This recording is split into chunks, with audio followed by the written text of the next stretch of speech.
त्या कुटुंबाची त्यांचं आता ते अशा परिस्थितीमध्ये आमचा योगेश त्याची धर्मपत्नी शेतामध्ये जाऊन काम करतील. आता कुणाच्या रागात एवढा मोठा झालाय.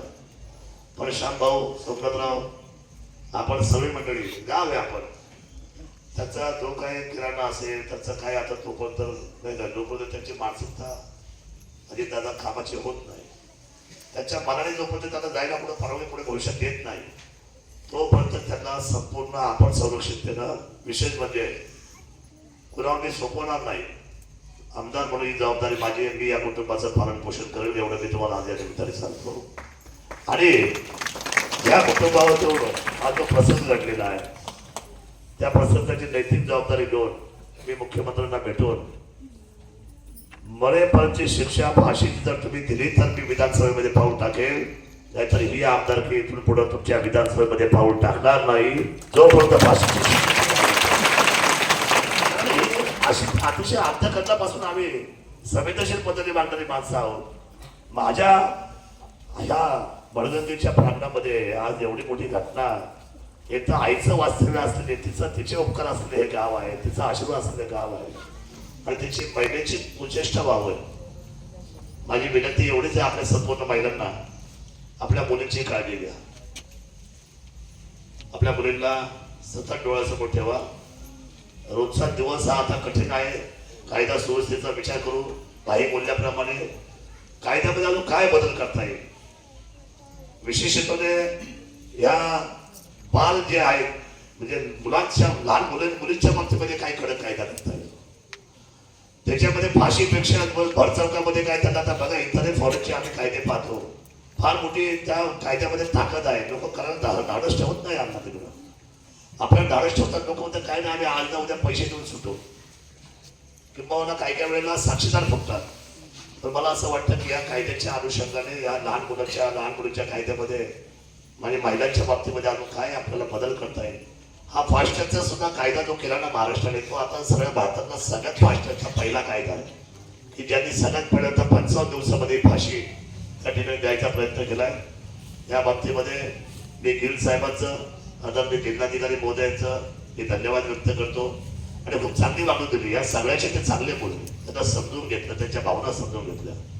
आदरणीय अहिल्यानगर आमचे हे सूर्यवंशी आलेत आमचे बंधू, तरी खंत व्यक्त केली की दादा आम्ही जेव्हा रस्त्यावर आलो अहिल्यानगरला असं कधी होत नाही, अहिल्यानगरला संपूर्ण जिल्हा खाली होत होता.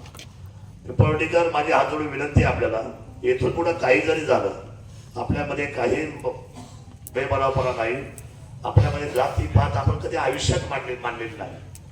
त्यामुळे ही भावना लक्षात घेऊन इथून पुढे कोणी कोणाला सांगायची वेळ लागता का आपण घटना घडली नाही घडली निरोपाची वाट पाहू नका. पिंपळवंडीत या सगळ्या घटनेचं ताकदीने आणि जोरात निषेध व्यक्त करून आपण सर्वांनी घराच्या बाहेर पडलं आणि रस्त्यावर कमीत कमी 2-3 हजार, आपली बघा लोकसंख्या 20,000च्या अधिकची आहे, कमीत कमी 3-4 हजार लोकांनी रस्त्यावर जाणं. पण करायचं काय, फक्त एकत्र येणं म्हणजे निरोप जाणं राज्याला, आणि ते आपण करू शकतो. कारण सांगायची नाही मी व्यापाराला गेलो नाही, मी अलीकडे गेलो नाही, मी शेतात गेलो. बघा मला सांगा, ही गोष्ट अतिशय आपल्याला वाईट आहे. त्याच्या मनामध्ये खेद आला, त्यांनी मला बोलून दाखला आल्या सकाळी माझ्या अंगावर येऊन रडले, काही माझ्या जवळ येऊन रडले, माझ्या गळ्यात पडून रडले. हे आमच्या महिला बघितली या म्हाताऱ्या सगळ्या आमच्या माझ्या जवळ बोलल्या दादा सगळ्यांना सांगा ना आमच्या मागं उभं राहायला. बघा या समाजाला वाटलं नाही पाहिजे का समाज आपल्यापासून वेगळा आहे. ही त्यांच्या मनामध्ये भावना तयार होता कामा नये की ही सगळी मंडळी आपल्यापेक्षा वेगळी आहेत. ही माणसं आपली आहेत आणि ही सगळी लोक आणि सगळं मला सांगा, छत्रपती शिवरायांचं जे स्वराज्य होतं त्यांनी 12 बलुतेदार सहृदयमध्ये ठेवले आणि त्यांच्या बरोबर स्वराज्य उभं केलं.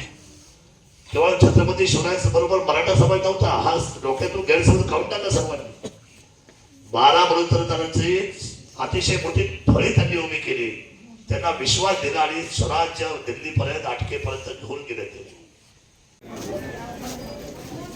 सर्वांना आमची जीव आमच्यातच आहे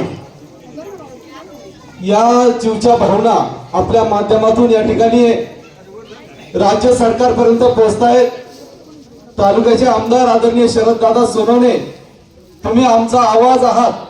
हा आवाज त्याचप्रमाणे या हजारोच्या संख्येने असणारे डोळे आपण त्या ठिकाणी दाखवाल अशा पद्धतीचं निवेदन आमच्या सर्व ग्रामस्थांच्या वतीनं आपल्याकडे असणार आहे आणि आता आपण जो विश्वास संपादन या ठिकाणी लोकांचा केलेला आहे तो निश्चित आपण या ठिकाणी पात्र कराल आणि त्या नराधमाला फाशीची शिक्षा ही झालीच पाहिजे ही कळकळीची आणि आग्रहाची विनंती सर्व ग्रामस्थांच्या वतीनं आपल्याला आहे.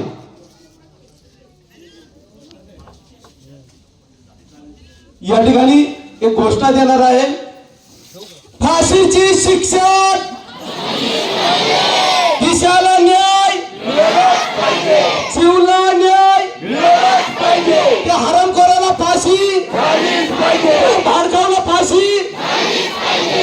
धन्यवाद धन्यवाद. आपली विनंती आपण पाहत आहात तेज तुफान न्यूज, न्यायिक व निर्भीड बातम्यांचे सर्वांचे आवडते नेटवर्क.